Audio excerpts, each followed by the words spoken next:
Salam dan bahagia para mahasiswa yang berbahagia. Baiklah, untuk bab ke-6 terkait dengan nilai dan etika dalam manajemen mutu terpadu. Pada bab 6 ini terdiri dari 7 sub pokok bahasan. Pokok bahasan yang pertama adalah definisi dan urgensi nilai. Sub pokok bahasan kedua, definisi dan rasional etika dalam mencapai mutu. Sub pokok bahasan yang ketiga, kepercayaan dalam manajemen terpadu. Sub pokok bahasan yang keempat, integritas dalam manajemen mutu terpadu. Sub pokok bahasan yang kelima, peran manajer dalam menegakkan etika.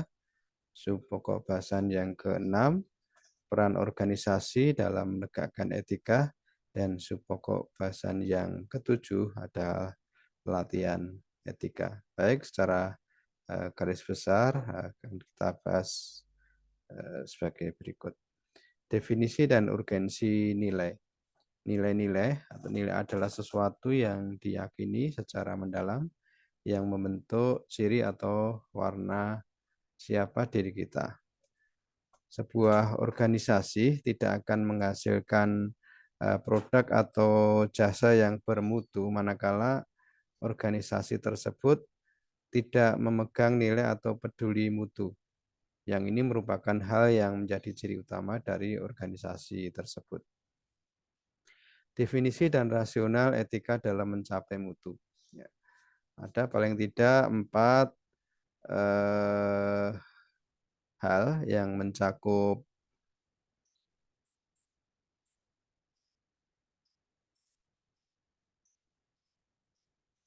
definisi dan rasional etika dalam mencapai mutu ini. Yang pertama, bahwa etika itu merupakan prinsip moral yang termasuk ilmu tentang kebaikan dan sifat dari hak. Etika juga merupakan pedoman perilaku yang diakui berkaitan dengan memperhatikan bagian utama dari kegiatan manusia. Yang ketiga, bahwa etika itu merupakan ilmu watak manusia yang ideal dan prinsip-prinsip moral sebagai individual. Yang keempat, bahwa etika itu merupakan ilmu mengenai suatu kewajiban. Ya.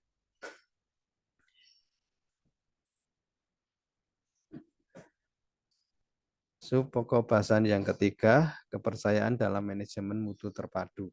Tanpa adanya kepercayaan di antara individu anggota organisasi, termasuk antara manajer dan karyawan, maka penerapan manajemen mutu terpadu di suatu institusi itu cenderung punya potensi gagal. Jadi memang kepercayaan itu sesuatu yang sangat penting ya dalam suatu institusi yang menerapkan manajemen mutu terpadu. Kepercayaan ini umumnya tumbuh bersamaan dengan tumbuhnya perilaku yang beretika.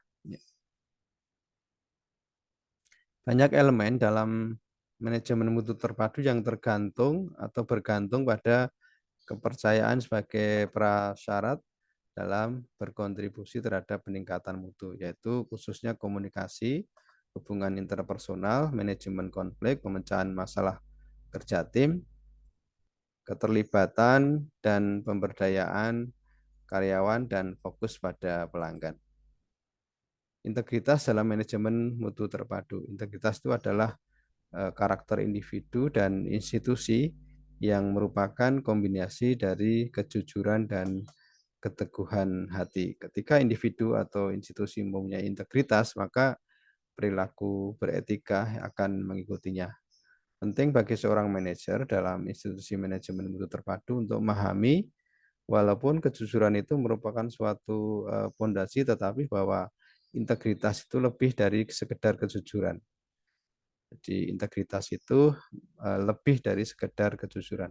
Seseorang dengan integritas itu dapat diandalkan untuk mengerjakan suatu dengan benar dengan cara yang benar sampai tuntas, selesai tepat waktu, dan yang bersangkutan itu teguh memegang janji. Peran manajer dalam menegakkan etika. Komitmen pimpinan dalam hal ini manajer adalah salah satu syarat dalam pelaksanaan manajemen mutu terpadu.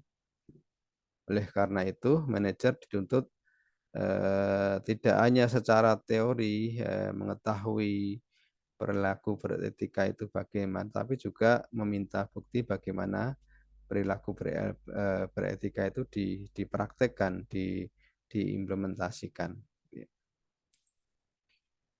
Peran organisasi dalam menegakkan etika, organisasi di sini adalah unsur birokrasi yang berada di atas manajer, di atas pimpinan menengah ya. Bisa itu kalau suatu institusi manufacturer ya pabrik atau perusahaan bisnis itu bisa direktur utama gitu ya atau penasehat perusahaan. Kalau dalam bidang pendidikan manajer dapat jadi kepala sekolah atau staf ya, misalnya wakil kepala sekolah. Sedangkan organisasi di atasnya adalah birokrat, misalnya dinas pendidikan, pengawas dan sebagainya. Tugas organisasi dalam mendukung tegaknya etika ada dua. Yang pertama, menciptakan lingkungan internal institusi yang dapat mempromosikan perilaku beretika, dan yang kedua, mewujudkan contoh perilaku beretika untuk semua aspek kinerja. Pelatihan etika dalam pengaturan manajemen mutu terpadu, perilaku beretika itu seperti kepercayaan, integritas, dan tanggung jawab itu adalah merupakan nilai-nilai yang menjadi dasar perilaku beretika dan perlu diinternalisasikan kepada setiap anggota institusi organisasi. Ya. Thomson dan Gus and Davis menyarankan pelatihan etika itu yang perlu dipakai itu melalui beberapa pendekatan. Yang pertama, dengan diskusi-diskusi, mensimulasi diskusi, dengan memfasilitasi, tidak sekedar diceramai, mengintegrasikan dalam pelatihan-pelatihan, dan memberikan penerapan-penerapan etika secara praktis. Para mahasiswa yang berbahagia, untuk kuis yang ke-6 di bab ke-6 ya tentang nilai dan etika ini, berilah penjelasan terkait nilai dan etika dalam manajemen mutu terpadu sebagai berikut. Sebuah organisasi tidak akan menghasilkan produk atau jasa yang bermutu manakala organisasi atau institusi tersebut tidak memegang nilai bahwa peduli mutu merupakan hal yang menjadi ciri utama dari organisasi atau institusi tersebut. Baik, para mahasiswa yang berbahagia, demikian secara global bab 6 tentang nilai dan etika. Untuk selanjutnya akan kita bahas secara lebih detail. Salam.